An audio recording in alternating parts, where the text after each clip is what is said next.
রিফাত ছোট শহরের এক গরিব ছেলে। রাস্তার পাশে তার ছোট একটি চায়ের দোকান, আর এই চায়ের দোকানই তার উপার্জনের একমাত্র অবলম্বন। সংসারের ঘানি টানতে টানতে পড়াশোনার সুযোগ হয়ে ওঠেনি তার। রিফাত তার চায়ের দোকানে ঘন্টার পর ঘন্টা দাঁড়িয়ে থেকে চা বানাতো। লোকেরা বলতো, এই কাজ করে আর কতদিন, এতে কি কোনো ভবিষ্যৎ আছে? কিন্তু রিফাত বিশ্বাস করত, হয়তো একদিন ঠিকই তার ভাগ্য তার সহায় হবে। এরপর এভাবেই কেটে যায় অনেক দিন। একদিন এক ট্রাভেল ব্লগার তার দোকানে এসে চায়ের সাথে মুগ্ধ হয়। সে রিফাতের বানানো চায়ের প্রশংসা করে একটি ভিডিও বানায়।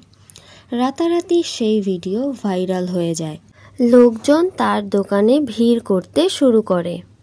পরবর্তীতে সে একটা বড় দোকান ভাড়া নেয় এবং দোকানটির নাম দেয় চায়ের গল্প। দোকানটি হয় একদম ইউনিক থিমের। পুরনো কেটলি, বাংলা গান আর বিশেষ ধরনের ফিউশন রিফাতের দোকানের ইউএসপি হয়ে দাঁড়ায়। আজ শহরের সবচেয়ে জনপ্রিয় স্পট তার এই কফি শপ।